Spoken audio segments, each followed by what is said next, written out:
She accidentally sent a voice message calling her boss hot and arrogant, and his reaction left her speechless. Lily Conrad was about to make the biggest mistake of her life, and she had no idea. It was 5:47 p.m. on a Tuesday that refused to end. Her boss, Antonio Castelli, Manhattan's most terrifying mafia boss, had just demanded his fifth impossible task of the day. Lily was exhausted, frustrated, and desperately venting to her sister while juggling color-coded expense reports and a lukewarm latte that was more regret than caffeine, with her phone balanced precariously between her shoulder and ear. "I swear, Emma, this man is going to kill me," Lily whispered into what she absolutely, definitely, 100% confirmed was her sister's private chat. "He just asked me to re-alphabetize the client database using the Italian alphabet." The Italian alphabet. And the worst part? He's standing there in that custom suit looking like some kind of hot corporate villain, all sharp cheekbones and dead-eyed stare, and I can't even be properly terrified because he's unfairly attractive. She hit send with the confidence of someone who'd triple-checked the recipient. The silence that followed was the kind that precedes natural disasters. Lily's co-worker, David, made a choking sound from across the hall. Another secretary actually dropped her phone. The intern in the corner went pale and started frantically packing his desk like he was fleeing a crime scene. "What?" Lily looked down at her screen. Message sent to Castelli Executive Leadership Team, 47 members. Her stomach dropped into her discount shoes. The group chat, the one containing every VP, every department head, every person who could end her career with a single email, lit up like a Christmas tree made of professional destruction. Marco Rossi from VP Finance sent wide-eyed emojis. Giuseppe Andretti from VP Operations replied with a laughing emoji. Alessandro Bruno, head of security, simply typed, "This should be interesting." And then, the notification that made Lily's blood turn to ice. Antonio Castelli listened to your voice message. "Oh my God," Lily breathed. "Oh my God, I'm dead. I'm actually dead." Hey everyone, before we dive in, don't forget to like and subscribe. Drop a comment telling me where you're watching from and what time it is over there, so you'll be the first to know when the next chilling story arrives. Now, let's get started. The executive floor, usually buzzing with controlled chaos, had gone silent. Every door was cracked open, every eye watching her desk like it was the site of an impending execution. Then she heard them. Footsteps. Not the hurried click of an assistant or the casual stride of a colleague. These were the measured, deliberate steps of a man who had all the time in the world because time itself bent to his schedule. Antonio Castelli emerged from his corner office like a storm given human form. 33, devastating in a way that seemed engineered to destroy professional boundaries, with dark eyes that could calculate your net worth and your deepest fears simultaneously. His three-piece suit was so perfectly tailored it should have been illegal, and his expression, completely, terrifyingly neutral, somehow promised consequences worse than anger. "Miss Conrad," he said, his Italian accent turning her name into something that sounded like both a caress and a threat. "My office. Now." The walk down that hallway felt like a funeral procession where she was both the deceased and the mourner. Lily's mind raced through every possible outcome. Fired, blacklisted, forced to return to Ohio in shame and live with her mother's "I told you so" for the rest of her natural life. Antonio's office was exactly what you'd expect from a man who ran a financial empire that was definitely, absolutely, totally legitimate, and not at all a front for organized crime, floor-to-ceiling windows overlooking Manhattan, furniture that cost more than her yearly salary, and an atmosphere so intimidating the air conditioning seemed afraid to make noise. He closed the door with a quiet click that sounded like a judge's gavel. "Sit." Lily sat. Her hands were shaking, so she gripped the arms of the chair to hide it. Antonio didn't sit. He stood behind his desk, backlit by the city skyline, looking like every corporate fantasy and nightmare rolled into one impossibly attractive package. "Hot corporate villain," he quoted, his voice maddeningly calm. "Is that your professional assessment of my management style?" Lily's mouth went dry. "Mr. Castelli, I can explain." "Can you?" He leaned forward, palms flat on the desk. "Because I'm fascinated to hear the explanation for how my personal secretary, the woman I've trusted with confidential files, sensitive schedules, and access to information that could destroy careers, thinks it's appropriate to send voice messages calling me unfairly attractive to the entire executive team." "It was an accident," Lily said desperately. "I was venting to my sister. I didn't mean to." "You didn't mean to click on a chat labeled Castelli Executive Leadership Team instead of Emma Conrad?" Antonio's eyebrow arched. "Those seem quite distinct to me, Miss Conrad." Lily wanted to disappear, to melt into the expensive Italian leather chair and cease to exist. I was distracted. The Italian alphabet thing was—" "The Italian alphabet," Antonio interrupted, "is a perfectly logical organizational system for international clients, but that's not what concerns me." He moved around the desk with predatory grace, perching on the edge just close enough to make Lily's pulse spike. "What concerns me is that you think I'm arrogant." "I didn't say arrogant. You said hot corporate villain. The implication is clear." His eyes locked onto hers, dark and unreadable. "So, let me clarify something, Miss Conrad. I have built this company from nothing.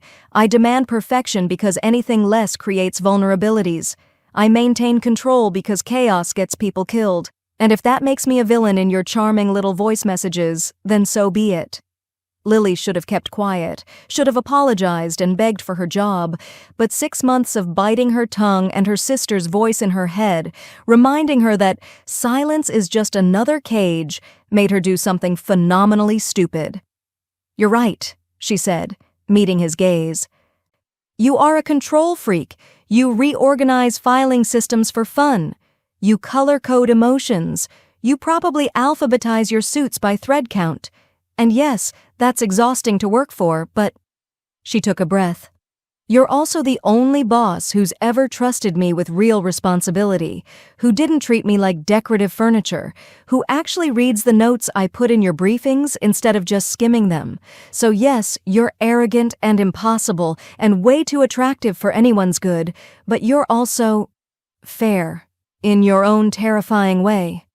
The silence that followed was different, heavier, charged with something Lily couldn't identify. Antonio studied her for a long moment, then, impossibly, the corner of his mouth twitched. "Way too attractive?" he repeated. "That's the second time you've commented on my appearance." "Miss Conrad." Lily's face burned. "I'm very fired, aren't I?" "Oh, you should be," Antonio agreed. He stood, buttoning his jacket with precise, controlled movements. "Broadcasting your personal opinions about your employer to the entire leadership team is grounds for immediate termination. Calling me a villain, even a hot one, shows appalling judgment." "I understand," Lily whispered, already mentally packing her desk. "However—" Antonio moved to the windows, hands clasped behind his back. "I find myself in an unusual position. Next week, I'm closing the Marchetti merger, a deal worth $300 million that will either secure our position for the next decade or expose us to hostile takeover. It requires absolute discretion, perfect execution, and someone I can trust in close proximity at all times." Lily blinked. "I don't understand." Antonio turned, and his expression was almost amused. "I need a personal assistant for the week, someone who will work directly with me day and night, managing every detail of this merger. Someone who, despite her catastrophic inability to use group chats correctly, has proven she can handle confidential information, think on her feet, and most importantly, tell me the truth even when it's uncomfortable. You want me to— I want you to move into my penthouse for the next 7 days. Antonio said, his voice dropping into something that made Lily's stomach flip. "You'll have your own room, of course, but you'll be available 24 hours a day, Every meeting, every call, every document, we handle it together. Consider it re-education. Lily's mind was reeling. This is punishment. This is an opportunity, Antonio corrected. You think I'm a hot corporate villain? Prove you can survive working directly under one. If you succeed, if you can maintain professionalism, discretion, and competence under pressure, I'll triple your salary and give you a permanent position as my senior executive assistant. And if I fail? Antonio's smile was sharp enough to cut. Then you'll have a very entertaining story about the week you spent living with Manhattan's most arrogant boss before he fired you. He extended his hand. Do we have an agreement, Miss Conrad? Lily looked at his hand, at his face, at the absolutely insane proposal that should have sent her running for the exit. But something in his expression, a challenge maybe, or recognition of something equally reckless in her, made her stand and take his hand. Agreement, she said. But for the record, I'm not apologizing for the hot comment. That's just objective fact. Antonio's laugh was low and genuinely surprised. This, he said, still holding her hand a moment too long, is going to be very interesting. As Lily walked out of his office, employed, promoted, and utterly terrified, she caught her reflection in the glass walls and realized her life had just shifted into something completely unpredictable. Behind her, she heard Antonio's voice one last time. And, Miss Conrad, delete that group chat. Immediately. Already done, sir, Lily called back, lying through her teeth as she frantically searched for the delete button, while 47 executives watched her career implode in real time. This was either going to be the best decision of her life or the most spectacular disaster Manhattan had ever witnessed. Knowing her luck, it would probably be both. The door to Antonio's office closed behind Lily with a soft click that sounded like a cell door locking. She stood frozen just inside the threshold, her hands clasped in front of her like a defendant awaiting sentencing, while Antonio moved to the windows with the unhurried confidence of a man who'd never been told no in his life. The silence stretched. Manhattan glittered below them. Oblivious, indifferent, completely unaware that Lily Conrad's career was imploding 63 floors above street level. Sit, Antonio said without turning around. Lily sat. The leather chair was probably worth more than her car, and somehow that made everything worse. She was about to be fired in a chair that cost 5 figures. Antonio finally turned, and the dying sunlight behind him cast his face in shadow, making him look like every dangerous fantasy she'd ever been foolish enough to entertain. He leaned against the window frame, arms crossed, studying her with an intensity that made her skin heat, despite the Arctic temperature of her panic. "Hot corporate dictator," he said, his Italian accent turning the words into something that sounded almost intimate. "Is that how you see me, Miss Conrad?" Lily's throat was desert dry. "Mr. Castelli, you didn't mean to send it to the entire executive team, clearly. But did you mean the words themselves?" He moved closer, perching on the edge of his desk, directly in front of her. Close enough that she could smell his cologne, something expensive and woodsy that probably cost more than her rent. "When you called me unfairly attractive, were you lying?" This was a trap. Everything about this moment screamed trap, but Lily's brain had apparently abandoned ship because she heard herself say, "No, I wasn't lying." Something flickered in Antonio's dark eyes, surprise, maybe, or satisfaction. "And the arrogant monster part? The control freak?" "Also accurate," Lily said, her self-preservation instincts finally kicking in too late to save her. "Sir, with all due respect, you color-code your emotions. You reorganize filing systems based on longitude. You once made an intern cry because he used the wrong shade of blue in a PowerPoint. If that's not control freak behavior, I don't know what is." Antonio's jaw tightened. For a terrifying moment, Lily thought she'd finally pushed too far. Then his lips twitched, not quite a smile, but close enough to make her heart stutter.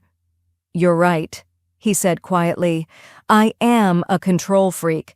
I'm demanding, exacting, and utterly intolerant of mediocrity.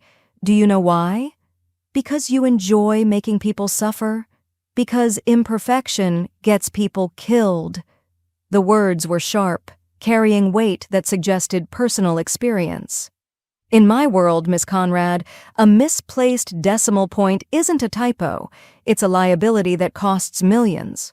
A forgotten meeting isn't an oversight. It's an opening for competitors to destroy everything I've built.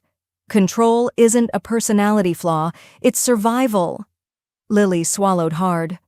"I understand, and I'm sorry, truly.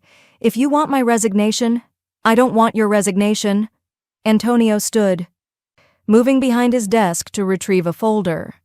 "I want your complete, undivided attention for the next 7 days." Lily blinked. "I don't understand." "Next Monday, I'm closing the Marchetti acquisition. $300 million, 6 international partners, and more moving pieces than I can manage alone." He opened the folder, revealing contracts covered in red ink and sticky notes. "It's the most important deal of my career, and it's also the most dangerous. There are people who would prefer I fail, people who might take aggressive steps to ensure that failure." "You mean corporate espionage?" Lily said slowly. "Or worse." "I mean exactly what you're thinking." Antonio's gaze locked on hers. "Which is why I need someone close to me who no one would suspect. Someone whose presence seems incidental, unthreatening." Lily's stomach dropped. "You want me to be bait. I want you to be camouflage." Antonio moved around the desk again, and suddenly he was close enough that Lily had to tilt her head back to maintain eye contact. The clumsy secretary who spills coffee and sends embarrassing voice messages? No one looks twice at her. No one suspects she's actually observing, processing, reporting back to me. "This is insane," Lily whispered. "This is necessary." Antonio's voice dropped, taking on an edge that was almost possessive. "You've worked for me for 6 months, Lily. In that time, I've watched you navigate this company with a combination of genuine competence and strategic chaos. You make people underestimate you, which means they're careless around you. They say things, do things, reveal things they'd never expose to someone they perceived as competent." "I am competent." "I know you are," Antonio interrupted. "That's my point. You're brilliant at playing the fool while being anything but foolish, and I need that skill. I need you." The way he said, "I need you," made something flutter dangerously in Lily's chest. She stood abruptly, putting distance between them because proximity to Antonio Castelli was clearly making her lose her mind. "So let me understand this correctly," she said, her voice shaking slightly. "You want me to move into your home, pretend to be your hapless assistant, and spy on people who might literally kill you if this deal goes wrong?" "Yes. And in exchange for this completely reasonable request, you're offering triple your current salary, effective immediately. After the deal closes, assuming we both survive." His lips quirked. "I'll make you my senior executive assistant with full benefits, profit sharing, and enough authority to make the people currently laughing at your voice message very nervous." Lily stared at him. "You're serious?" "I'm always serious, Miss Conrad. It's one of my more annoying qualities, as you've documented." Antonio returned to his desk, pulling out a contract that looked suspiciously pre-prepared. 7 days. You'll have your own room, your own space, but you'll be available 24 hours a day for meetings, calls, whatever I need.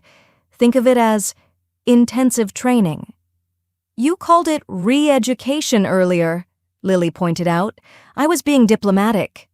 Antonio's smile was sharp. "The truth is, I'm fascinated by you. By the woman who can look at me, at everything I represent, and still have the courage to call me an unfairly attractive corporate villain where anyone could hear. That's either stupidity or bravery, and I don't hire stupid people." Lily's hands were trembling.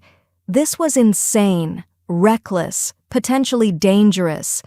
Everything about this screamed that she should decline, walk out, and never look back. But she'd spent her entire adult life playing it safe, working entry-level jobs, keeping her head down, making herself small and forgettable. And where had it gotten her? A cramped studio apartment, student loan debt, and the constant anxiety of one missed paycheck away from disaster. Antonio Castelli was offering her danger, yes, but also possibility, power, a chance to be something more than the clumsy secretary everyone overlooked. "One condition," Lily heard herself say. "I want creative control over my cover story. If I'm going to play the hapless assistant, I do it my way. No scripts, no micromanaging. You trust me to sell it." Antonio's eyes gleamed with something that might have been approval. "Agreed. Any other demands?" "I want a panic button, something I can activate if things go wrong. You'll have a direct line to my head of security and a GPS tracker that Alessandro monitors personally." Antonio extended his hand across the desk. "Do we have an agreement, Miss Conrad?" Lily looked at his hand, strong, scarred across the knuckles in a way that suggested this CEO knew how to do more than sign contracts. This was it. The moment she either made the smartest or stupidest decision of her life. She took his hand. His grip was firm, warm, and sent electricity up her arm that she absolutely, definitely, 100% should not be feeling for her boss. "Agreement," she said, "but for the record, I'm still right about the Italian alphabet thing. That's objectively insane." Antonio's laugh was low and genuinely surprised. "This," he said, still holding her hand a moment too long, "is either going to be the best decision I've ever made or the one that finally destroys me." "Probably both," Lily said, pulling her hand back before she did something catastrophically stupid, like notice how his thumb had traced her palm. "When do I start?" "Tomorrow morning, 6 a.m., pack for a week."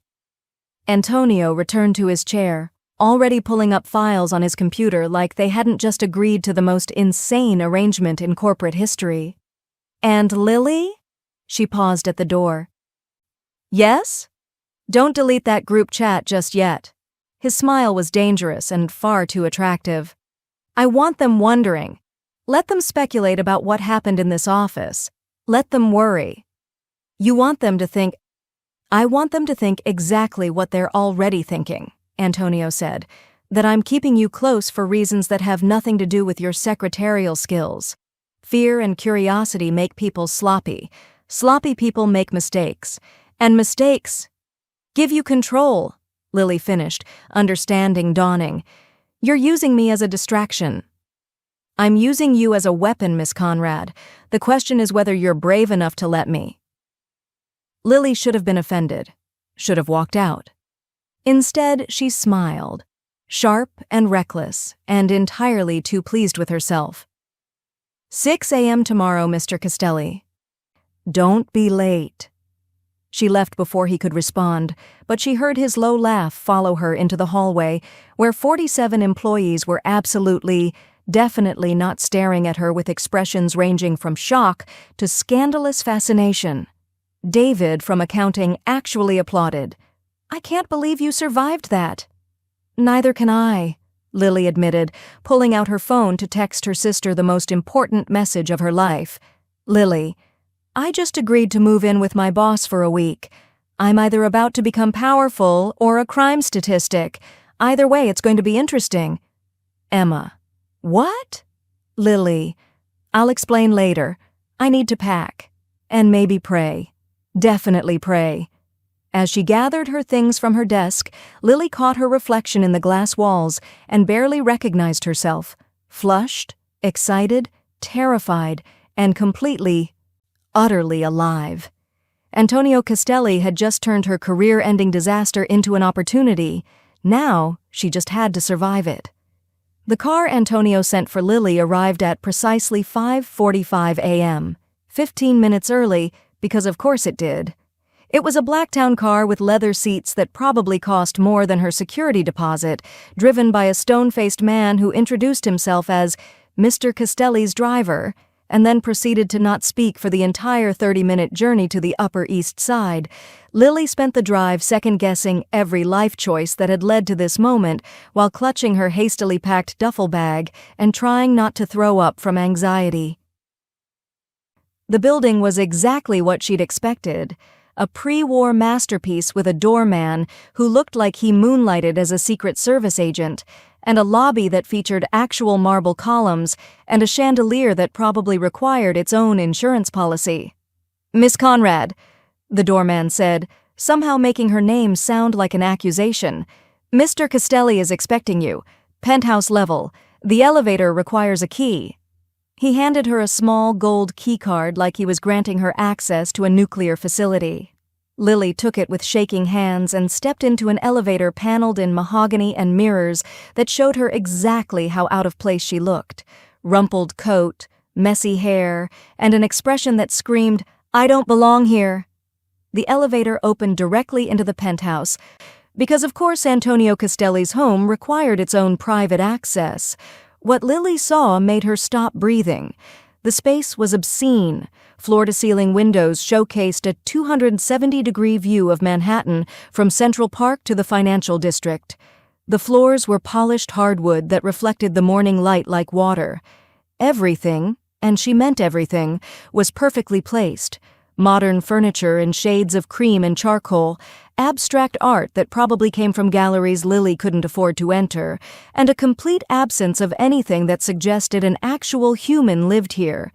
It looked like a museum exhibit titled, "How Billionaires Live." "You're early," Antonio's voice came from somewhere to her left, and Lily jumped, nearly dropping her duffel bag. He emerged from what appeared to be a kitchen, all stainless steel and marble countertops, wearing dark slacks and a white dress shirt with the sleeves rolled to his forearms. No tie, top button undone, hair slightly damp like he'd just showered. It was the most casual she'd ever seen him, and somehow that made him more devastating rather than less. "You said 6 a.m., Lily managed. "I didn't want to be late." "Smart." Antonio gestured toward a hallway. "Your room is the second door on the right. You have your own bathroom. I've had my housekeeper stock it with toiletries, but if you need anything else, there's a list on the counter with contact numbers." "You have a housekeeper," Lily said faintly. "I have a staff," Antonio corrected, "but they don't live here, and I've given them the week off except for essential deliveries." "Security reasons. It's just us." "Just us." The words hung in the air, loaded with implications that Lily absolutely should not be contemplating. She followed him down the hallway, hyper-aware of how her sneakers squeaked on the pristine floors. Her room was bigger than her entire apartment, a king-sized bed with white linens, more windows, and a bathroom that featured both a rainfall shower and a soaking tub. "This is insane," Lily whispered. "This is how I live," Antonio said from the doorway. "Unpack. We have our first meeting in 45 minutes. I'll expect you in the study. Down the hall, last door, at 6:30. Coffee preferences? Anything with caffeine?" "Helpful." His lips twitched. "I'll figure it out." He left before Lily could respond.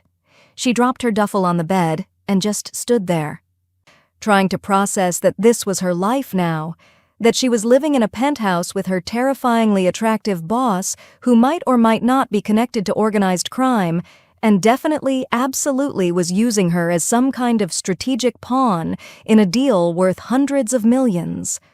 "This is fine," she told her reflection in the bathroom mirror. "This is completely normal and fine, and you're definitely not going to do something stupid like develop feelings for him." Her reflection looked unconvinced.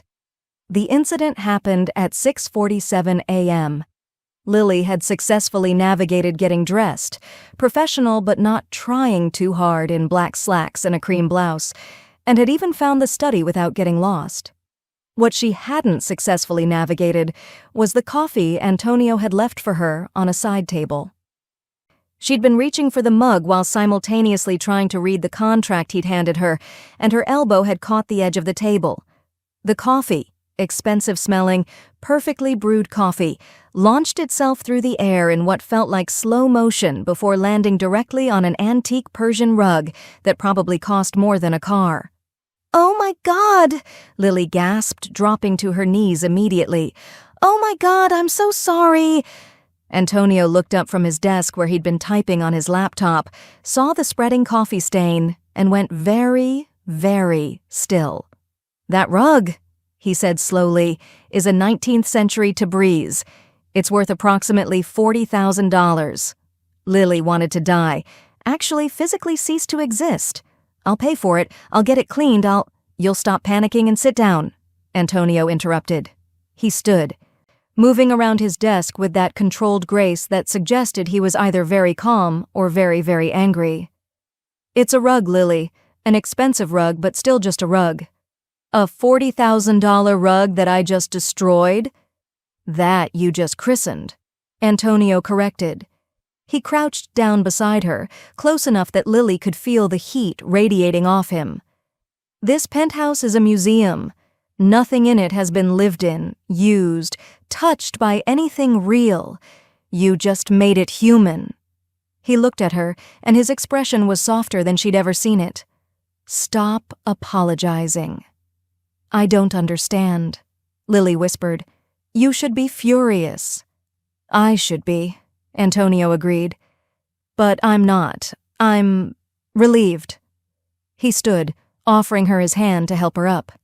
"Every person who enters this space treats me, like something fragile and untouchable. You walked in and immediately made a mess. It's oddly refreshing." Lily took his hand, letting him pull her to her feet. They were close enough that she could see the flecks of gold in his dark eyes, close enough that his cologne was doing dangerous things to her ability to form coherent thoughts. "I'm still paying for the rug," she said. "You're definitely not paying for the rug." Antonio released her hand, but slowly, like he'd had to remind himself to let go. "Now sit. We have work to do, and you're already 7 minutes behind schedule." They worked through the morning, Antonio explaining the intricacies of the Marchetti deal while Lily took notes and asked questions that seemed to surprise him with their sharpness. By noon, Lily had forgotten to be intimidated by the surroundings and was actively arguing with him about a contract clause she thought was vulnerable to exploitation. "This liability waiver is too broad," she insisted, pointing to paragraph 17. "If something goes wrong during transfer of assets, this language could be interpreted to protect them while exposing you." Antonio leaned over her shoulder to read the section, close enough that his breath stirred her hair. "My attorneys reviewed this." "Your attorneys missed it," Lily countered. "Look, any and all circumstances beyond reasonable control is vague enough to drive a truck through.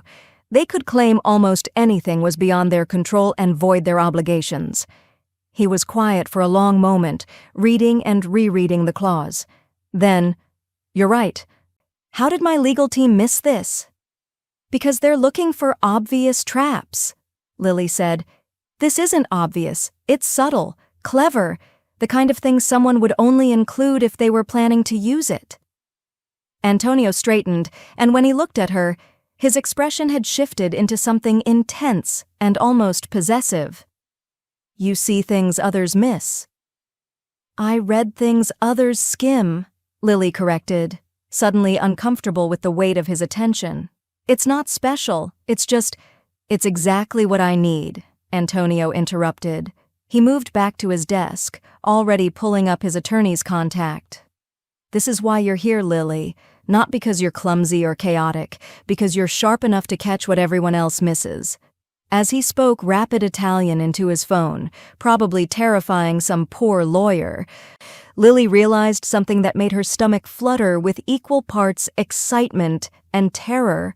Antonio Castelli didn't want her here as camouflage or distraction. He wanted her here because he trusted her mind, her instincts, her ability to see through the polish to the problems underneath. And that was infinitely more dangerous than any corporate espionage or mafia connections, because trust, real, genuine trust, was the one thing Lily had never learned how to protect herself against.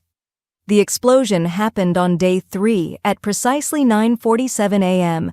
over a filing system. Lily had been organizing the Marchetti contracts, all 47 versions, each with different amendments, when Antonio emerged from his study with an expression that suggested someone was about to die. "Where?" he said with terrifying calm. "Is the Henderson addendum from March 15th? Lily looked up from the organized chaos spread across his dining table. "The Henderson addendum is with the March contracts, filed under H for Henderson." "It should be filed under M for March," Antonio said. "That's the system.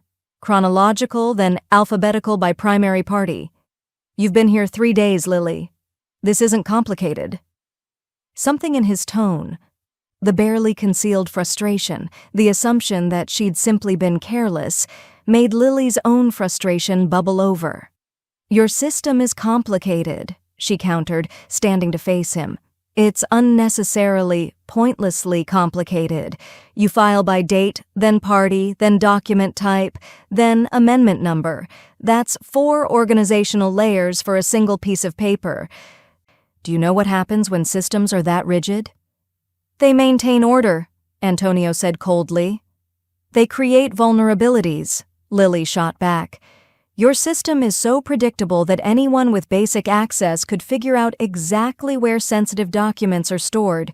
They could anticipate your filing patterns, predict what you'll do next, and exploit that predictability. I filed Henderson under H because it's intuitive, because someone looking for patterns wouldn't think to check there first." Antonio went very still. "You intentionally violated my system." "I intentionally made it less hackable," Lily corrected. "Your perfect organization is a roadmap for anyone who wants to steal from you. Chaos, strategic chaos, is actually more secure because it's unpredictable." The silence that followed was heavy enough to crush. Antonio moved closer, and Lily realized she'd just accused one of Manhattan's most powerful men of having a fundamentally flawed approach to his entire business structure. "You're saying," Antonio said slowly, "that my system, the system I've used to build a multi-billion-dollar company, is wrong." "I'm saying it's predictable," Lily clarified, refusing to back down even though her heart was hammering. "And predictable systems get exploited by smart people. Your attorneys, your executives, your competitors, they all know how you think. They can anticipate your moves because you follow the same patterns. But me?" She gestured to the reorganized contracts. "I'm chaotic, inconsistent, which means I'm unpredictable, and unpredictable is harder to exploit." Antonio stared at her for a long moment. Then he moved to the table, studying her reorganization with intense focus. He pulled up several files, checking her logic, testing her reasoning. Finally, he looked up. Show me how someone could exploit my system." Lily's breath caught. "What?" "If you're right, if my predictability is a vulnerability, prove it." Antonio pulled out his laptop, opening his firm's digital filing system. "Show me how an insider could use my patterns against me." Lily moved beside him, her earlier anger transforming into focus. She pulled up the file structure, tracing the hierarchical organization. "Okay, let's say I'm Marco Rossi, and I want to embezzle funds without detection. I know you review financial reports every Monday at 2 p.m. I know you always check the most recent files first, then work backward chronologically. So I bury my fraudulent transaction in a file dated 2 weeks ago, knowing you'll prioritize newer data. By the time you reach the older files, if you reach them, the transaction is already processed and the money's moved." Antonio's expression had gone from skeptical to intensely focused. "Continue. Your email system follows the same pattern. You respond to priority flags first, then work by sender hierarchy.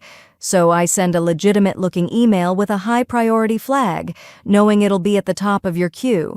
You open it, maybe approve something routine, and miss the attached secondary document that actually contains the problematic clause." "That's happened," Antonio said quietly. 3 months ago.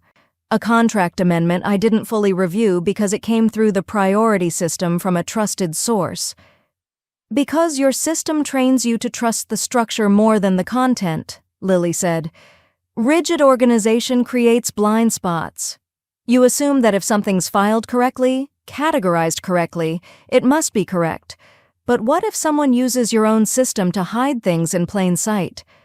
Antonio was silent for a long moment, his jaw tight. Then, incredibly, he laughed, short and sharp, but genuine. You're right, he said, and the admission seemed to cost him something. I've been so focused on maintaining control through structure that I created a structure vulnerable to anyone who understands it. He looked at her with an expression that was equal parts frustration and admiration. How did you see this? Because I've never fit into rigid systems, Lily admitted. I'm too disorganized, too chaotic. So I learned to navigate around structures instead of within them. It's a survival skill when you're always the person who doesn't quite belong. Something shifted in Antonio's expression, recognition maybe, or understanding. Before he could respond, Lily's phone buzzed. She glanced at it, then groaned. What? Antonio asked. I just got a calendar reminder for a meeting that happened yesterday. Lily's face flushed. I set the alert for the wrong date. Again. How do you consistently confuse dates? It's a gift, Lily said dryly. Right up there with my ability to trip over flat surfaces and spill coffee on priceless artifacts. As if summoned by her words.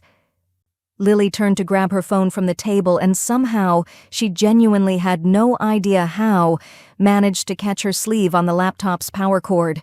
The cord yanked, the laptop tipped, and Lily lunged to catch it. She succeeded in saving the laptop but crashed into Antonio in the process, sending them both stumbling backward. Antonio's arms wrapped around her reflexively, steadying them both. For a suspended moment, they were pressed together, Lily's back against Antonio's chest, his arms locked around her waist, both of them breathing hard. I saved the laptop, Lily said weakly. You nearly killed us both, Antonio countered, but there was something in his voice that wasn't quite anger. His breath was warm against her ear, and Lily became hyper-aware of everywhere they were touching. His chest against her back, his arms around her waist. His hands splayed across her ribs. I should probably let go, Antonio said quietly. Probably, Lily agreed. Neither of them moved. Then Antonio's phone rang, shattering the moment. He released her immediately, stepping back to answer with his usual clipped professionalism. Lily used the interruption to flee to the bathroom, where she pressed her palms against the cool marble counter and tried to remember how to breathe normally. 3 days. She'd been here 3 days, and she was already having moments with her boss that felt like something out of a romance novel written by someone with a vendetta against her common sense. When she returned, Antonio was off the phone and had reorganized the contracts using a hybrid of his system and hers, chronological with strategic chaos elements. This, he said, gesturing to the new organization, is better, more secure, less predictable. He looked at her. You're right more often than you're wrong, Lily Conrad. That's unsettling. Why unsettling? Because I've spent 10 years building systems designed to eliminate variables and uncertainty, and you walk in and prove that uncertainty might actually be my best defense. Antonio's expression was complicated, frustrated, but also intrigued. You're the variable I didn't account for, the chaos I didn't plan for, and somehow you're exactly what I need. Lily's heart was doing dangerous things. Is that a compliment or a complaint? Both, Antonio said, definitely both. He returned to his study, leaving Lily standing in the dining room. Reorganizing contracts and trying not to think about how his arms had felt around her waist, or the way he'd said, exactly what I need, like it meant something more than professional utility. This was supposed to be temporary, strategic, a week-long arrangement that would end with a promotion and a return to normal professional boundaries. But nothing about the way Antonio looked at her, or the way she was starting to look back, felt temporary. It felt like the beginning of something that could either save them both or destroy everything they'd built. And Lily was starting to suspect it might be both. Day 5 arrived with thunderstorms that turned Manhattan into something from a noir film, all shadow and rain-slicked streets, and the kind of atmospheric drama that felt appropriate for Lily's current emotional state. They'd been working for 14 hours straight, preparing for preliminary meetings with the Marchetti representatives. Antonio's dining table had become war room central. Contracts, financial projections, and enough coffee cups to caffeinate a small army. At 11 p.m., Antonio finally leaned back in his chair, rubbing his eyes with the heel of his palm in a gesture so uncharacteristically vulnerable that Lily felt something crack in her chest. "Take a break," she said. "You're going to burn out before the actual meeting." "Can't afford to burn out," Antonio replied, but he didn't reach for another document. Instead, he stood and moved to the windows, watching rain streak down the glass. "This deal has to close. There's no alternative." Lily joined him at the window, maintaining careful distance. "What happens if it doesn't?" "Best case? I lose $300 million and significant market position. Worst case?" Antonio's jaw tightened. There are people who've invested not just money, but reputation in this deal. If it fails, they'll view it as betrayal, and people in my world don't forgive betrayal. "That's why you're so careful," Lily said quietly. "Why everything has to be perfect, because imperfection isn't just costly, it's dangerous.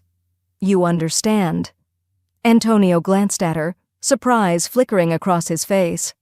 "Most people think I'm controlling because I enjoy it. They don't see the necessity." "I grew up poor," Lily said, "not struggling middle-class poor, actually poor, the kind where you learn to count every dollar because one mistake means you don't eat that week.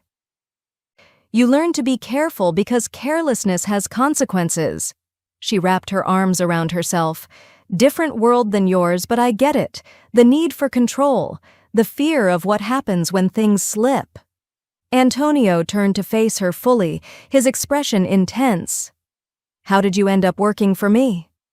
"Student loans, mostly," Lily said with a weak laugh.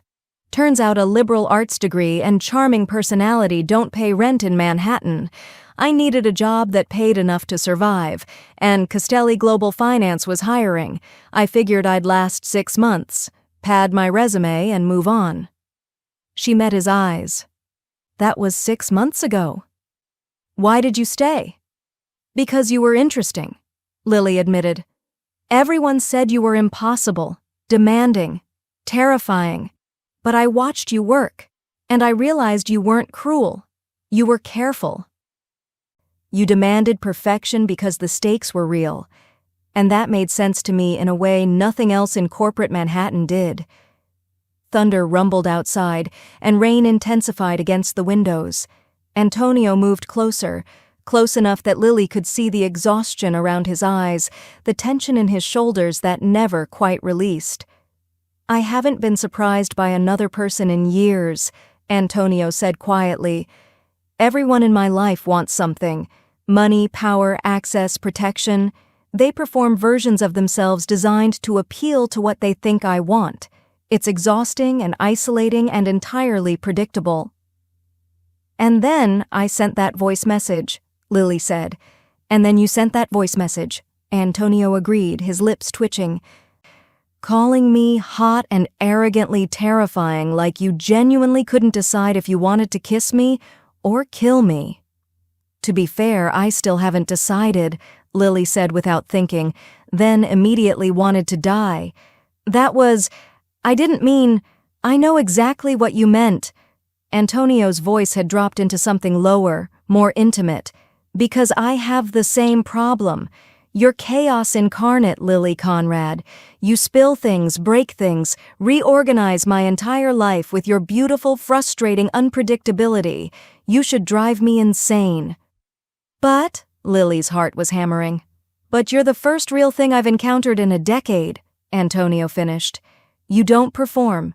You don't calculate how to appeal to me. You just exist, honest and clumsy and brilliant and completely, utterly yourself. It's terrifying and addictive in equal measure. They were standing too close now, close enough that Lily could feel the heat radiating from him, see the precise moment his gaze dropped to her lips before jerking back up to her eyes. "Antonio," she whispered, and it was a warning or a plea or both. "I know," he said roughly. "This is inappropriate, unprofessional. You work for me, you're living in my home, and I have no right—" "You have every right," Lily interrupted, surprising herself with her boldness. "I'm here by choice. I stay by choice. And if I'm honest, which apparently is my defining characteristic, I haven't been able to stop thinking about you since that voice message. Not as my boss. As you." Antonio's control visibly frayed. His hand lifted, hovering near her face like he was fighting the urge to touch her. "If I start this, I won't want to stop. I'm not good at casual, Lily. When I want something, I become obsessive, possessive, completely insufferable." "I've seen you obsessive," Lily said, her voice shaking slightly. "I work for you, remember? I know exactly how intense you get, and I'm still here." "You don't know what you're saying." "I know exactly what I'm saying." Lily closed the remaining distance between them, looking up at him with challenge and invitation combined. "I'm saying I'm tired of pretending this is just professional. I'm saying I see you, not the CEO, not the reputation, but you, the man who reorganizes filing systems at 2 a.m. because he can't sleep, who secretly reads my margin notes and uses my suggestions, who laughs when I'm clumsy instead of getting angry because you're just as lonely as I am and you're tired of pretending otherwise." Antonio made a sound that was half laugh, half groan. "You're going to destroy me." "Probably," Lily agreed, "but you're going to let me anyway." His restraint snapped. Antonio's hand cupped her face, tilting her chin up, and for one suspended heartbeat, they just stared at each other, both terrified, both wanting, both completely aware they were about to cross a line that couldn't be uncrossed. Then his phone rang. Antonio closed his eyes, forehead dropping to rest against Lily's as he visibly fought for control. "I need to take this. It's Marco. He's supposed to confirm the meeting location for tomorrow." "Answer it," Lily said.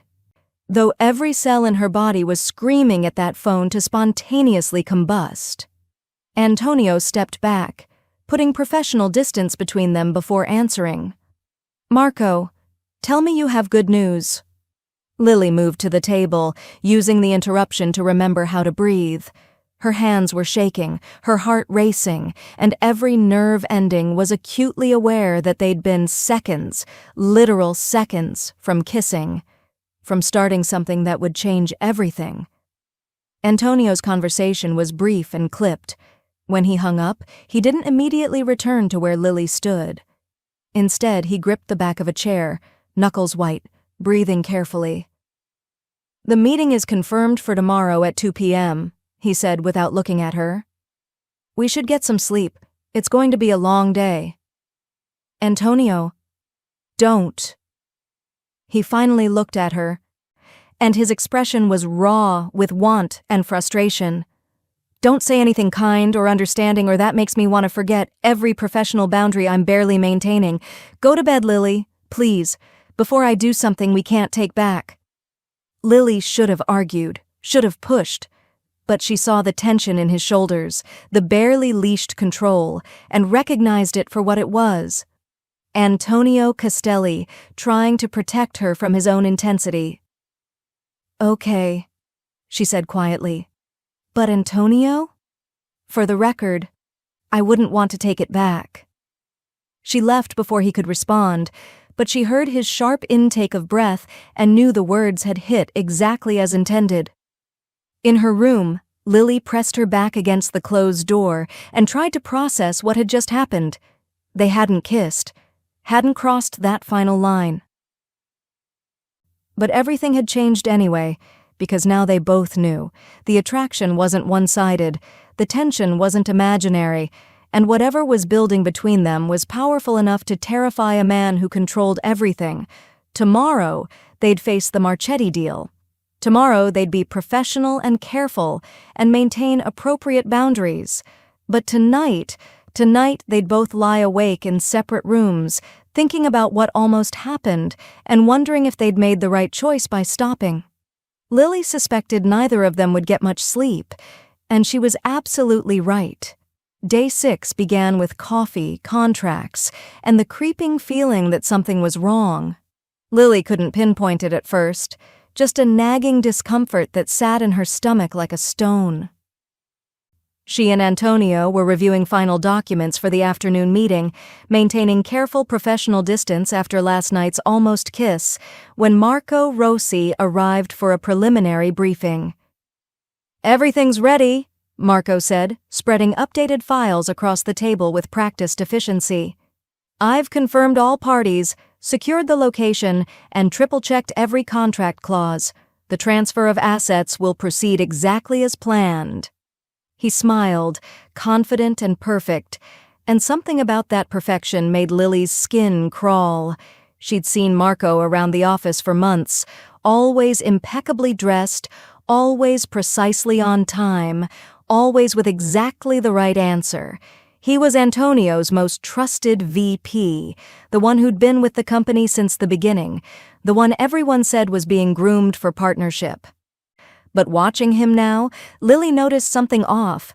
His organization was too perfect, his documentation too flawless, every contingency planned, every variable accounted for, every scenario mapped with mathematical precision.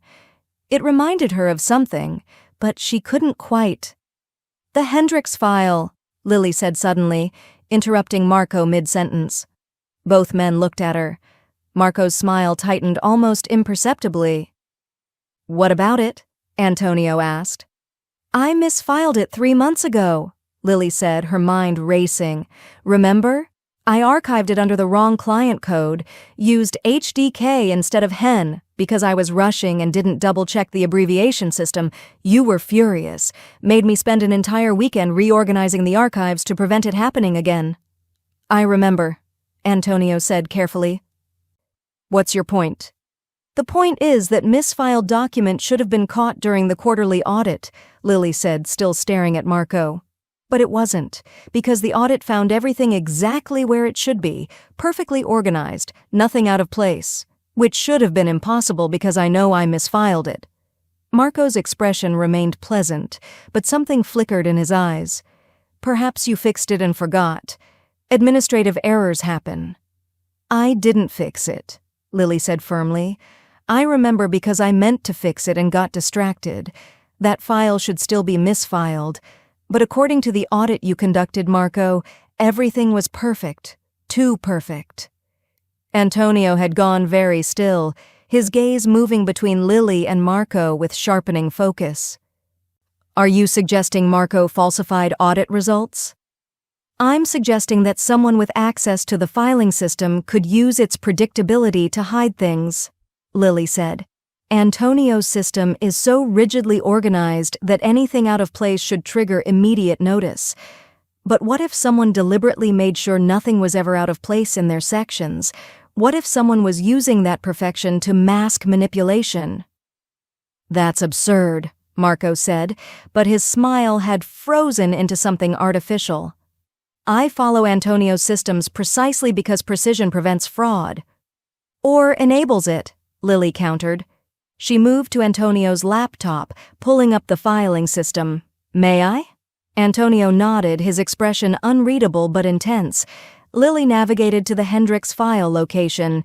According to the audit records Marco submitted, this file was correctly placed under HEN 2024 Q1, but I misfiled it under HDK 2024 Q1. Let me check something.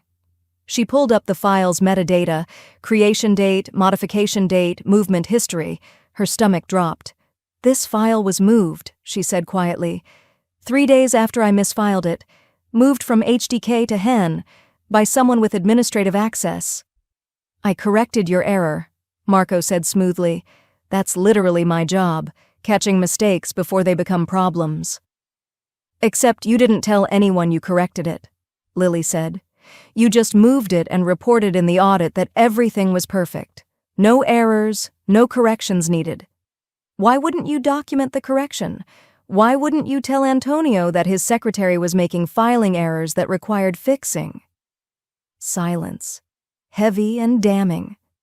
Antonio stood slowly, his voice dropping into something lethal. Marco, why didn't you report Lily's filing error? I didn't think it was worth bothering you with, Marco said, but sweat had appeared on his forehead. Minor administrative issue, easily fixed. Nothing is minor in my systems, Antonio interrupted. Everything gets reported. Every error, every correction, every deviation from protocol. That's the rule. You know that's the rule because you helped me create that rule. His eyes narrowed.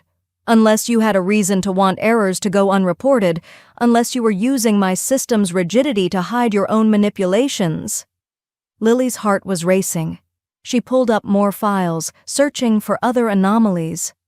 Antonio, can you pull up Marco's personal submission records for the last 6 months? Antonio did, his jaw tightening with each screen. Marco's submissions were perfect. Every report on time, every document flawless, every financial record balanced to the penny. No one is this perfect, Lily said. People make typos, miss deadlines, have occasional discrepancies, but Marco's records show 0 errors, 0 delays, 0 anything that would trigger closer examination. It's not humanly possible unless someone is carefully curating what gets submitted, Antonio finished, his voice like ice. Making sure nothing ever raises flags because perfect records don't get audited. They get approved and filed away. Marco's mask finally cracked. You're believing a clumsy secretary over me? Over 8 years of loyalty? I'm believing evidence, Antonio said coldly. He pulled up his phone, typing rapidly. Alessandro, I need you at the penthouse. Now. Bring the security team and pull all access logs for Marco Rossi's accounts for the last 12 months. Marco stood abruptly. This is ridiculous. I'm not going to stand here and be accused by someone who can't even file documents correctly.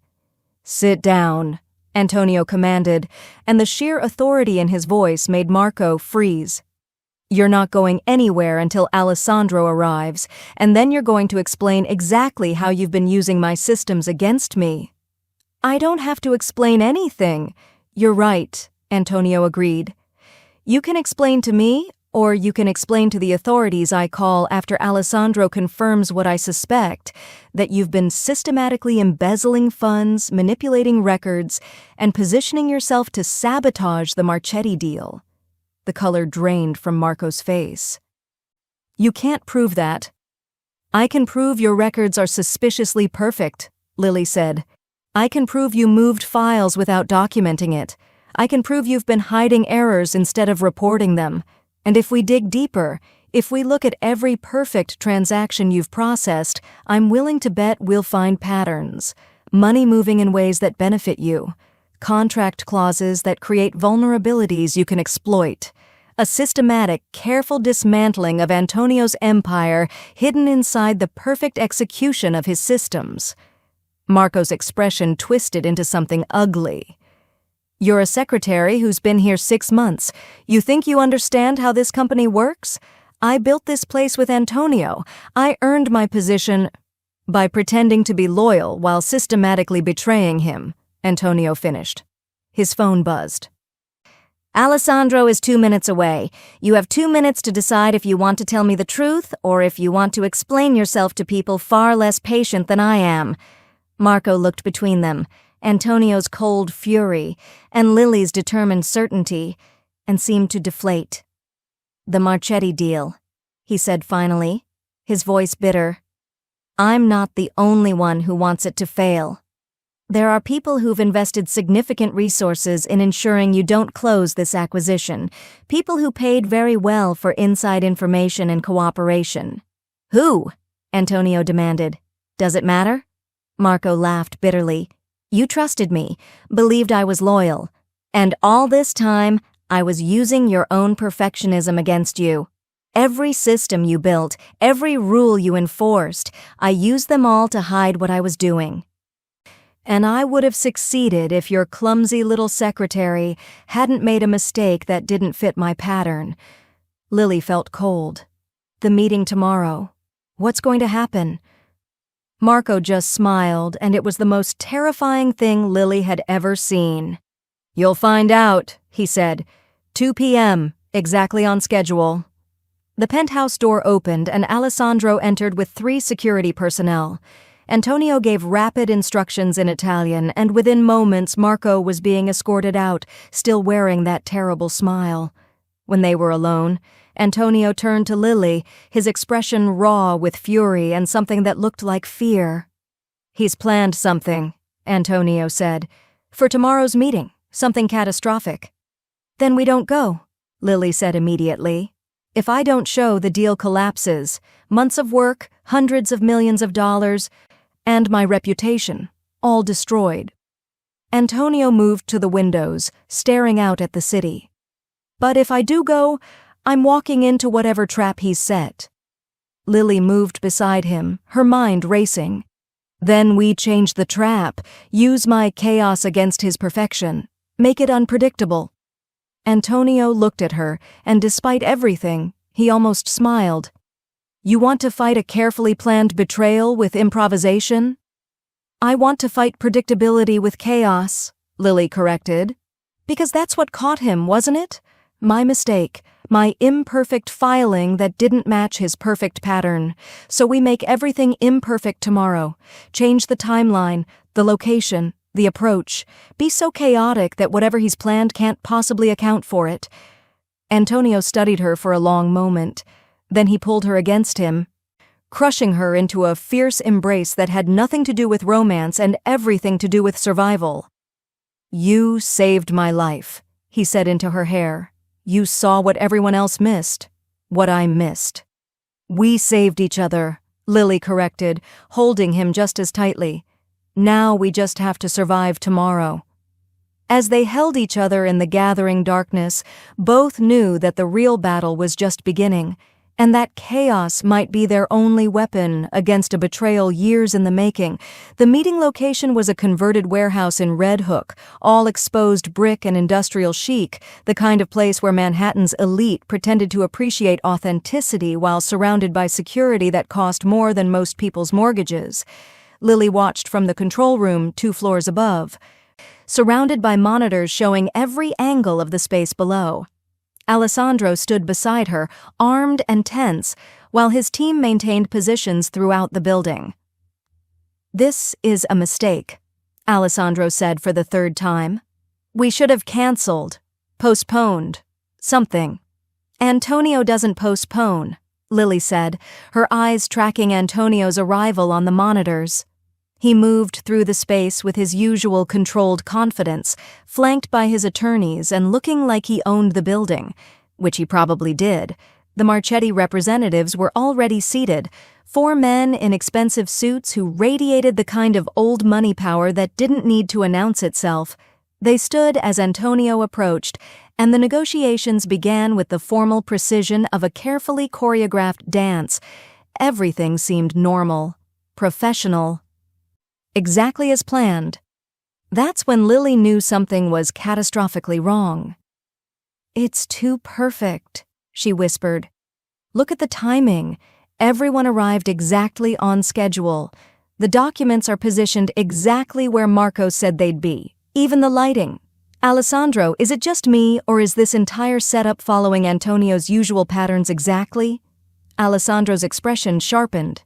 You think Marco's still in play? I think Marco spent 8 years learning exactly how Antonio operates, Lily said, her pulse racing. And I think whatever he planned, he built it into the structure of this meeting itself. Make it look normal, make it follow the expected pattern, and then… The screens went black. What just happened? Lily demanded. Alessandro was already on his radio, speaking rapid Italian. His face went pale. The building's network just isolated. We're cut off from external communications. The exits have engaged emergency locks. "That's not possible," Lily said. "We're using Antonio's personal security system, which Marco helped design." Alessandro finished grimly. He grabbed his phone, but there was no signal. "We're in a Faraday cage. Someone's activated electromagnetic shielding. Nothing gets in or out." Lily's stomach dropped. Below, on the now fuzzy monitors running on battery backup, she could see confusion starting to ripple through the meeting. Antonio was on his feet, his attorneys checking their dead phones, the Marchetti representatives looking equally bewildered. Then the doors burst open, and men in tactical gear flooded the space. "Oh my God," Lily breathed. "He's framing them, making it look like the Marchetti family set a trap. Antonio will think they betrayed him. They'll think he betrayed them, and Marco walks away clean while both sides destroy each other," Alessandro finished. "We need to get down there." "We'll never make it through the locks in time," Lily said. Her mind was racing, searching for options, for any weakness in Marco's perfect plan. Perfect plan, perfect execution, perfect timing. And then she remembered, she'd never been perfect. She'd been clumsy, chaotic, the secretary who accidentally triggered systems she wasn't supposed to touch. "The emergency broadcast system," Lily said suddenly. "The old one, the analog system from before the building was renovated, is it still active?" Alessandro frowned. "Technically, yes, but it's not connected to the main network. It runs on separate circuits, completely isolated. It's basically useless." "It's perfect," Lily interrupted, "because Marco wouldn't account for it. His plan relies on digital systems, on predictable protocols. But the old analog emergency system?" She was already moving, searching the control room. "That's chaos. That's the mistake I would make." She found it in the back corner, a metal box covered in dust, with a switch labeled Emergency Broadcast, Analog Override. The kind of system only a clumsy secretary would accidentally activate while reaching for something else. "What are you going to do?" Alessandro asked. "Something completely, catastrophically chaotic," Lily said. She grabbed her phone, still useless for calls, but the audio recorder worked, and held it up to the broadcast system's input jack. "Marco's trap relies on perfect timing, right? Everything synchronized to trigger at exactly the right moment?"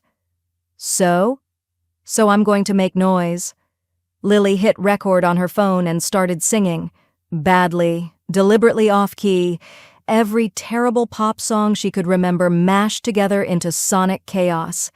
Then she connected the phone to the analog system and cranked the volume to maximum. The effect was immediate and catastrophic. Every speaker in the building, ancient analog speakers that predated the digital renovation, erupted with Lily's terrible, distorted singing. The sound was so loud, so unexpected, so completely wrong that everyone below froze. More importantly, the analog signal created electromagnetic interference that rippled through every digital system in the building. "It's disrupting the Faraday cage," Alessandro said, staring at his phone as a single bar of signal appeared. "The analog system is creating noise that's interfering with Marco's digital lockdown." His radio crackled to life. Backup teams outside were suddenly reachable. Alessandro was shouting coordinates, calling for immediate intervention. Below, the chaos intensified. The tactical team, clearly thrown by the unexpected disruption to their timing, hesitated. That moment of hesitation was all Antonio needed. Lily watched him move, fast, efficient, and absolutely lethal. He grabbed the nearest tactical operative, disarmed him with brutal precision, and used the weapon to cover his attorneys and the Marchetti representatives. "Get them out!" Antonio shouted, and his own security team, freed by Alessandro's emergency call, flooded in from exterior positions. The ambush collapsed. Marco's perfectly timed trap, disrupted by Lily's chaotic intervention, fell apart into confusion and mistakes. Within minutes, the tactical team was subdued, the Marchetti representatives were secured safely, and Antonio was standing in the center of the wreckage, breathing hard, alive. Lily abandoned the control room and ran, taking stairs 2 at a time until she burst into the warehouse space. Antonio saw her and moved, crossing the distance between them with that predatory grace that made her heart stutter. He grabbed her, pulling her against him with enough force to steal her breath. "You saved me. Again. How did you—" "I made noise," Lily gasped, her hands fisting in his jacket. Terrible, chaotic, off-key noise that disrupted Marco's perfect digital timing. Antonio kissed her. Desperate, fierce, and completely overwhelming. His hands cupped her face like she was precious and breakable, even as he kissed her like she was the only real thing in his carefully constructed world. When they finally broke apart, both breathing hard, Antonio pressed his forehead to hers. "Your chaos," he said roughly, "is the only thing that could save my perfectly controlled life. Do you understand that? You're the variable that makes everything work."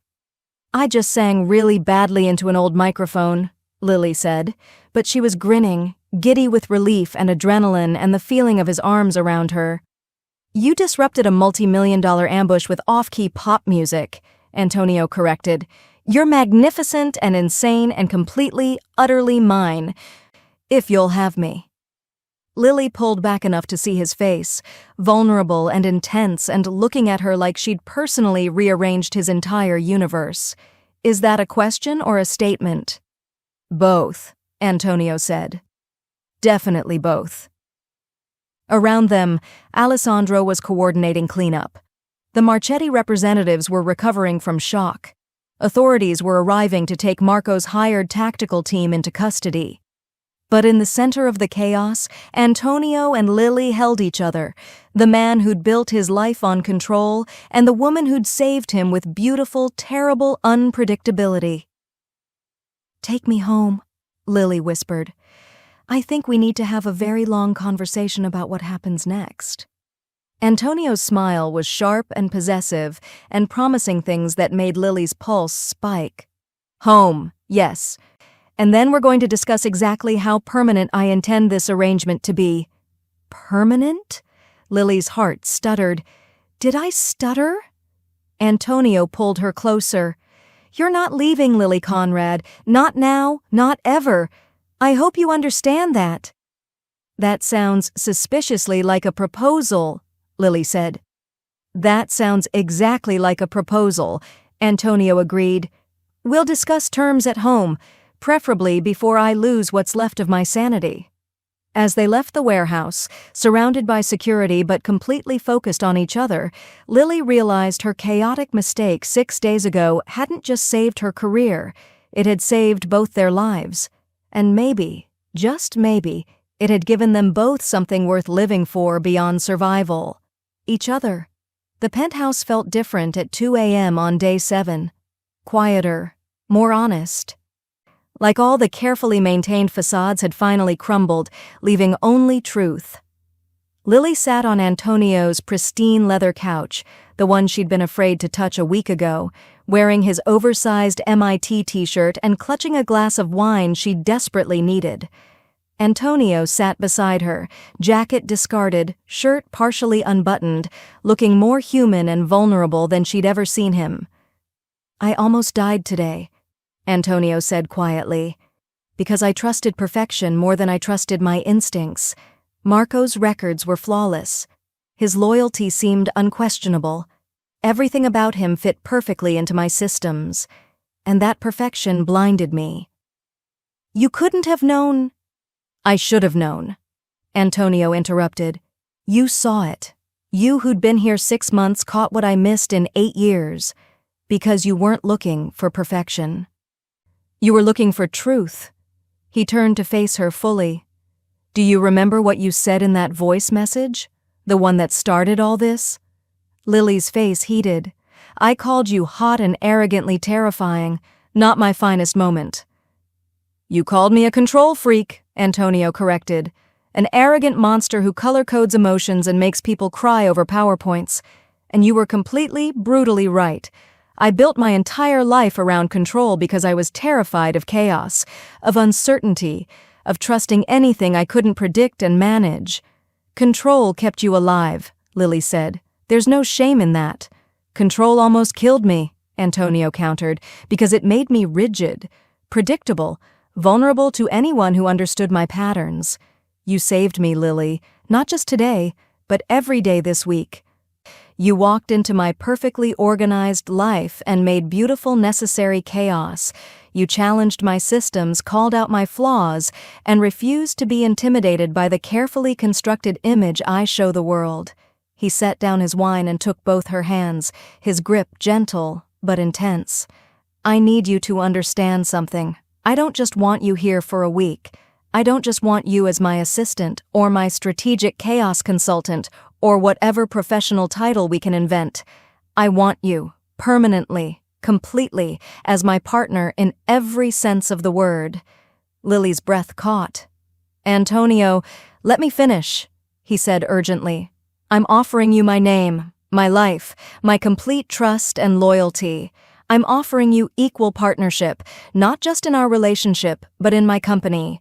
I want to create a position for you, Chief Strategy Officer. Someone whose job is to challenge me, to find the flaws in perfect systems, to bring necessary chaos to rigid structures. You want to pay me to be chaotic? Lily said weakly.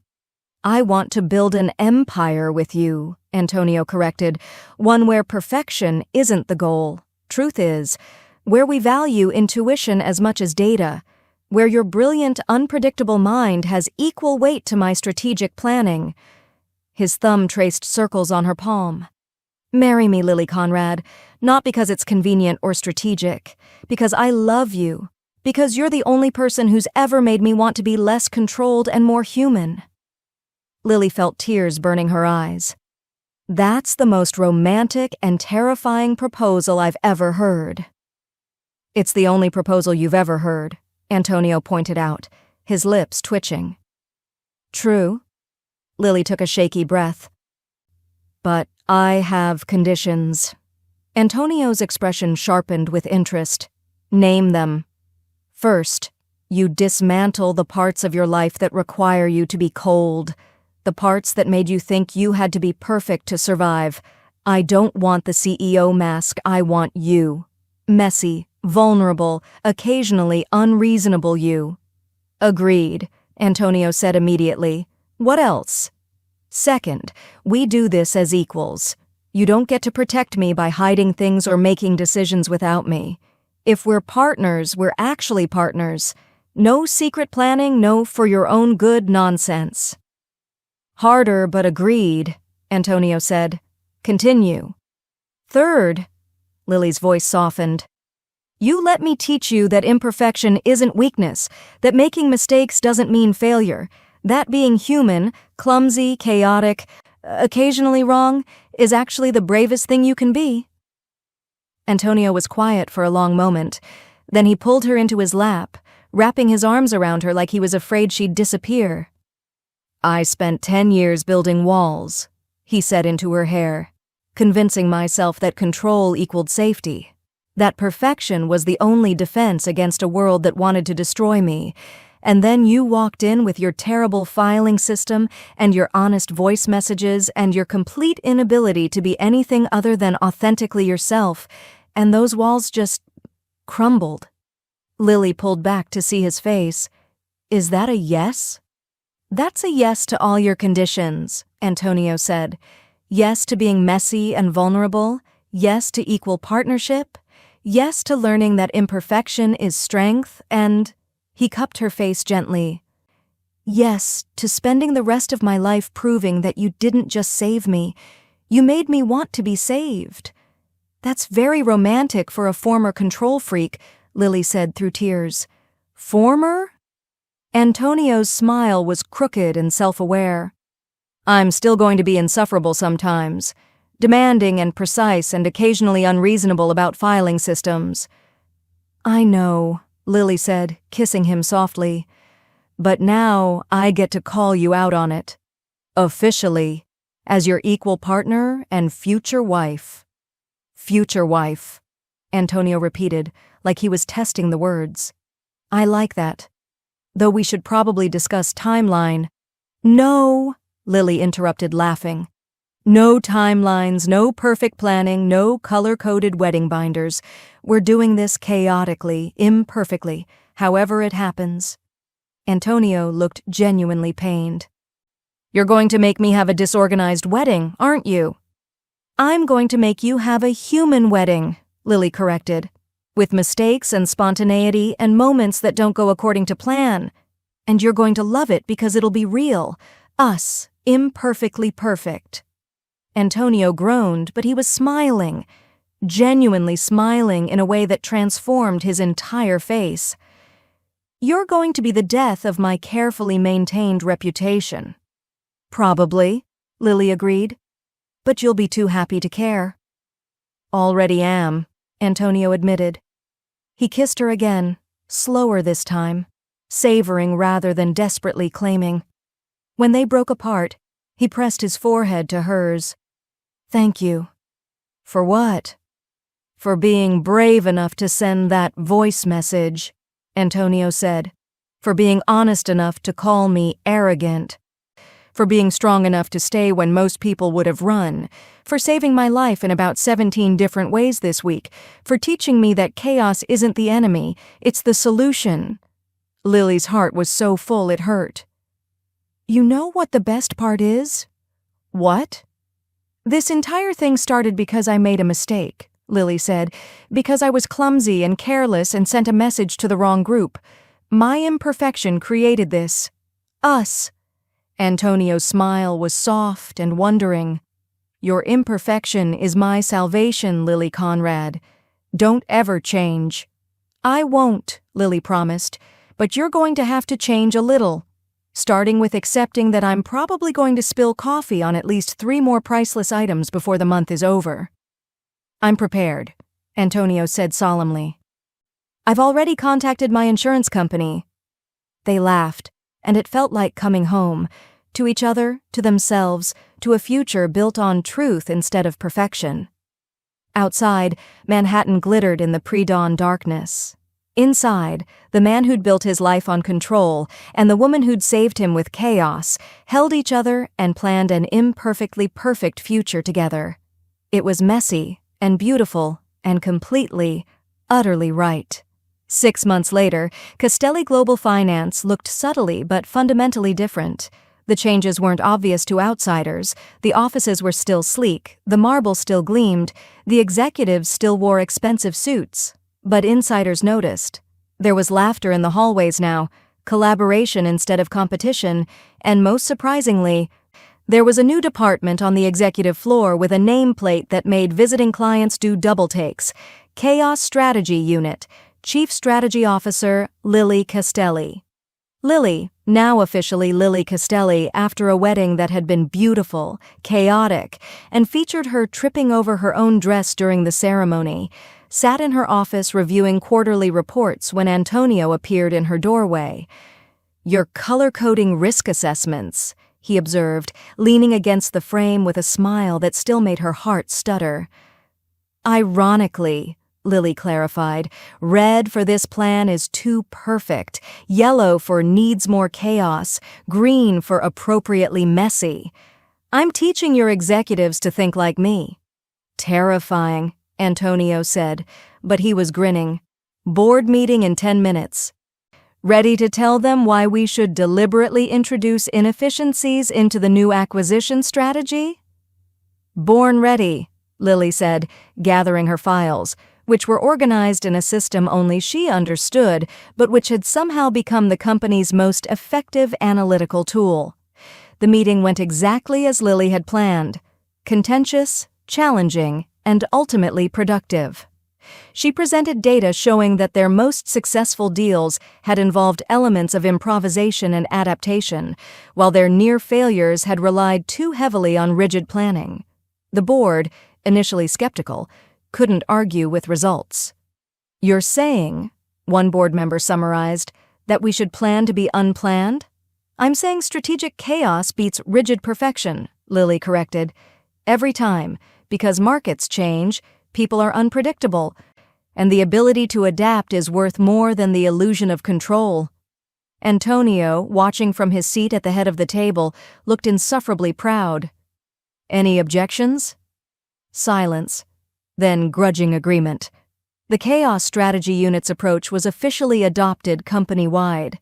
After the meeting, as they walked back to Antonio's office, which now contained an entire corner dedicated to Lily's organized chaos, she caught him smiling at his sleeve. "What?" she asked. "You got coffee on my jacket this morning," Antonio said, showing her the small stain near his cuff. "During breakfast, while you were gesticulating about market volatility." "Oh my God, I'm so sorry. Don't be," Antonio interrupted, pulling her into his office and closing the door. "Do you know what I did after you spilled it?" "Immediately took it to be dry cleaned because you're you?" "I left it," Antonio said. "I wore a jacket with a coffee stain to a board meeting, and no one died. The company didn't collapse. The world kept turning." He pulled her close, his hands settling at her waist. "You've taught me that imperfection isn't catastrophe. It's just life. Beautiful, messy, chaotic life." Lily's eyes burned with happy tears. "That might be the most romantic thing you've ever said, and you literally proposed to me in the middle of an action sequence." "That was adrenaline," Antonio said, kissing her softly. "This is truth. You didn't just save my life that day, Lily. You taught me how to actually live it, how to be human instead of controlled. How to find strength in chaos instead of rigidity." "You're still pretty controlling," Lily pointed out. "You reorganized my office last week." "I helped optimize your organizational system," Antonio corrected with dignity. "There's a difference. You color-coded my sticky notes by urgency level, and you immediately rearranged them by vibe," Antonio countered, "which somehow works better than my system. It's infuriating, and I love you desperately." Lily laughed, pulling him down for a proper kiss. "I love you too. Control freak tendencies and all." "Recovering control freak," Antonio corrected against her lips. "Thanks to you." They were interrupted by a knock. Alessandro poked his head in, saw them wrapped around each other, and sighed. "Should I come back?" "Yes," Antonio said. "No," Lily said simultaneously. "What's up?" "Alessandro?" "New security protocols need approval," Alessandro said, entering with a tablet. "After Marco's betrayal, I've redesigned our entire system. It's completely unpredictable. Randomized checks, variable schedules, intentional chaos built into security procedures." Lily grinned. "You've learned well." "I learned from the best," Alessandro said seriously. "The woman who saved Antonio's life by singing badly into a microphone.